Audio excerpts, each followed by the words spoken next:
ड्रामे को समझने जा रहे हैं जिसका जिसका मुख्य किरदार है शुक्र ग्रह। तो सबसे बड़ा सवाल ये है कि आखिर क्यों एक पिता पुत्र यानी सूर्य और शनि की लड़ाई में हमेशा घर की लक्ष्मी मतलब शुक्र की ही बलि चढ़ जाती है। चलिए आज इस ज्योतिषीय रहस्य से पर्दा उठाते हैं। लाल किताब का ये जो एक सवाल है ना, यही हमारे आज के पूरे विश्लेषण की नींव है। ये कोई सिर्फ कहने की बात नहीं है, बल्कि ये इशारा है उस गहरे असर का जो ग्रहों का आपसी टकराव हमारे जीवन में धन, रिश्तों और सुख शांति पर डालता है। तो यही है इस पूरे ड्रामे का सार कि पिता सूर्य और पुत्र शनि के झगड़े में हमेशा पीड़ित शुक्र ही क्यों होता है। ठीक है, तो चलिए इस कहानी में गहराई से उतरते हैं। इसको समझने का सबसे अच्छा तरीका है ग्रहों के इस परिवार के नाटक को एक फैमिली ड्रामा की तरह समझना। हम देखेंगे कि इस ब्रह्मांडीय परिवार में शुक्र का असल किरदार क्या है और बाकी ग्रहों के साथ उसके रिश्ते कैसे उसके अच्छे या बुरे भाग्य को तय करते हैं। तो सबसे पहले ये जान लेते हैं कि शुक्र आखिर है क्या।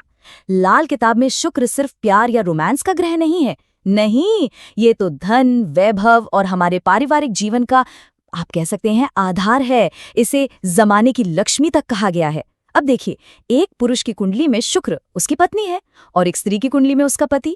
जीवन का जो भी ऐश्वर्य है, सुख है, सुंदरता है, हमारी क्रिएटिविटी है, सब कुछ यही ग्रह कंट्रोल करता है। अब आते हैं इस कहानी के मेन ट्विस्ट पर, इसका मुख्य संघर्ष। लाल किताब का सिद्धांत एकदम साफ कहता है कि जब भी कुंडली में सूर्य यानी पिता और शनि यानी पुत्र के बीच कोई टकराव होगा तो न सूर्य का कुछ बिगड़ेगा न शनि का। अरे भाई, आखिर बाप बेटे हैं। लेकिन इस झगड़े का सारा खामियाजा भुगतना पड़ेगा शुक्र को, मतलब घर की स्त्री या घर की लक्ष्मी को। और सबसे दुखद बात जानते हैं क्या है? उस समय शुक्र कुंडली में चाहे कितनी भी मजबूत पोजीशन में क्यों न हो, उससे नुकसान पहुंचेगा ही पहुंचेगा। और शुक्र की मुश्किलें वो सिर्फ यहीं खत्म नहीं होती। उसके जो अपने साथी है ना, वो भी भरोसे के लायक नहीं है। बुध ग्रह, जिसे शुक्र का दोस्त माना जाता है, असल में एक मतलबी दोस्त है। लाल किताब साफ कहती है कि जब भी बुध पर कोई मुसीबत आती है तो वो खुद को बचाने के लिए अपने ही दोस्त शुक्र की बलि चढ़ा देता है। सोचिए, ठीक इसी तरह जब चंद्र और शुक्र का टकराव होता है तो इसका सीधा असर जातक की मां पर पड़ता है, खासकर उनकी आंखों की रोशनी पर। लेकिन ऐसा नहीं है कि शुक्र हमेशा पीड़ित ही रहता है। तो जब शुक्र मजबूत और शुभ स्थिति में हो तब क्या होता है? अब हम सिक्के का दूसरा पहलू देखेंगे और यकीन मानिए ये बहुत ही खूबसूरत पहलू है। देखते हैं एक मजबूत शुक्र जीवन को कैसे संवार सकता है। अब देखिए, ये सच में दिलचस्प है। जिस इंसान का शुक्र शुभ होता है ना, उसका व्यक्तित्व एक चुंबक की तरह होता है, बहुत आकर्षक। ऐसे लोग कला, संगीत, एक्टिंग या डिजाइनिंग में समझ लीजिए नेचुरली टैलेंटेड होते हैं। ये लोग मार्केटिंग या मैनेजमेंट जैसे फील्ड्स में तो सफल होते ही हैं, साथ ही कंप्यूटर जैसी तकनीक में भी माहिर होते हैं। और सबसे जरूरी बात, उनका वैवाहिक जीवन सुखी रहता है और वो धन दौलत और ऐश्वर्य का पूरा आनंद लेते हैं।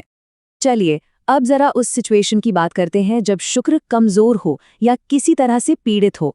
इसकी हमारी असल जिंदगी में क्या लक्षण दिखाई देते हैं, ये जानना बहुत जरूरी है, क्योंकि यही वो संकेत हैं जिन पर हमें सबसे पहले ध्यान देना चाहिए। ये स्लाइड ये दोनों हालातों के बीच का फर्क एकदम साफ कर देती है। एक तरफ जहां शुभ शुक्र आपको आकर्षक और स्वस्थ बनाता है, वहीं अशुभ शुक्र के कारण त्वचा की चमक उम्र से पहले ही चली जाती है। जहां शुभ शुक्र एक सुखी शादीशुदा जिंदगी देता है, वहीं अशुभ शुक्र रिश्तों में कलह और तनाव पैदा कर देता है। घर का हमेशा फैला हुआ अस्त व्यस्त रहना या फिर संतान प्राप्ति में मुश्किल आना, ये भी कमजोर शुक्र के ही लक्षण माने जाते हैं। अब हम कुछ ऐसी खास ग्रह युतियों पर नजर डालेंगे जो शुक्र के अच्छे प्रभाव को भी एक तरह से जहरीला बना सकती हैं। ये वो खतरनाक कॉम्बिनेशंस हैं जो शुक्र की सारी पॉजिटिव एनर्जी को खत्म कर सकते हैं। तो देखिए ये युतियां काम कैसे करती हैं। अगर शुक्र राहु के साथ आ जाए तो पति पत्नी के रिश्ते में शक, वहम और यहाँ तक के घरेलू हिंसा की नौबत भी आ सकती है। गुप्त रोग होने की भी आशंका रहती है। शुक्र का सूर्य के साथ बैठना दोनों पार्टनर्स में शारीरिक इच्छा को कम कर देता है और अंदरूनी कमजोरी देता है। और जब शुक्र चंद्र के साथ होता है तो सास के साथ रिश्ते अक्सर खराब रहते हैं और जातक और उसकी माँ दोनों को त्वचा या आंखों की समस्या हो सकती है। अच्छा, इतनी सारी समस्याओं के बाद अच्छी खबर ये है कि शुक्र को बचाया जा सकता है, उसे मजबूत किया जा सकता है। तो अब हम उन सामान्य उपायों पर बात करेंगे जिन्हें कोई भी अपनी रोजमर्रा की जिंदगी में शामिल करके अपने शुक्र को बल दे सकता है। ये उपाय बहुत ही सरल हैं पर बहुत असरदार हैं, जैसे हमेशा साफ सुथरे और प्रेस किए हुए कपड़े पहनें, इत्र का इस्तेमाल करें और माथे पर सफेद चंदन का तिलक लगाएं। घर के अंदर नंगे पैर चलने से बचें। देवी लक्ष्मी की पूजा करना और शुक्रवार का व्रत रखना तो बहुत ही फायदेमंद होता है। और हाँ, पूजा स्थल पर घी, दही और कपूर जैसी चीजें दान करने से भी शुक्र बहुत प्रसन्न होते हैं। अब ये तो हो गए सामान्य उपाय। इनके अलावा लाल किताब में हर भाव के लिए यानी हर घर के लिए विशेष उपाय भी बताए गए हैं। ये उपाय इस बात पर निर्भर करते हैं कि आपकी कुंडली में शुक्र किस घर में बैठा है। ये बहुत सटीक और टारगेटेड उपाय हैं। चलिए इन्हें एक एक करके देखते हैं। ठीक है, तो अगर शुक्र पहले घर में है तो अपने भोजन का पहला हिस्सा गाय को खिलाएं। दूसरे घर में होने पर आलू, दही और मक्खन का दान करें। तीसरे घर के लिए एक बड़ा ही अनोखा उपाय है, अपनी ही पत्नी से औपचारिक रूप से रीति रिवाज के साथ दोबारा विवाह करें। चौथे घर में शुक्र हो तो अच्छा चरित्र बनाए रखना यही सबसे बड़ा उपाय है। पांचवें घर के लिए गायों की सेवा करें और माता पिता की मर्जी के खिलाफ शादी न करें। और छठे घर में अगर शुक्र हो तो सभी महिलाओं का सम्मान करें। आगे बढ़ते हैं। सातवें घर के शुक्र के लिए सफेद रंग को छोड़कर किसी भी और रंग की गाय की सेवा करें। आठवें घर में अगर शुक्र हो तो कभी भी किसी से दान स्वीकार न करें, भगवान के नाम पर भी नहीं। नौवें घर के लिए घर की नींव में चांदी और शहद दबाना शुभ माना गया है। 10वें में हो तो शनि के उपाय करें। 11वें घर के लिए शनिवार को तेल का दान करें और कहते हैं बुध के उपाय भी मदद करेंगे।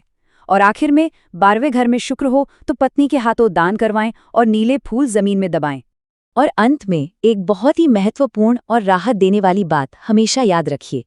लाल किताब कहती है कि अगर शुक्र किसी भी घर में अकेला बैठा हो, मतलब उस पे किसी दूसरे ग्रह का असर न हो, तो वो कभी भी बुरा फल नहीं देगा। उसकी सारी समस्याएं दूसरे ग्रहों की संगत में आने से ही शुरू होती हैं। ये शुक्र के मूल स्वभाव को दिखाता है, जो अपने आप में हमेशा शुभ है। तो शुक्र की इस पूरी कहानी को जानने के बाद अब ये सोचने का समय है कि आपके जीवन में, आपकी कुंडली में शुक्र कौन से संकेत दे रहा है। क्या वो मजबूत होकर आपका साथ दे रहा है या फिर उसे आपकी मदद की जरूरत है? इस पर विचार जरूर कीजिएगा।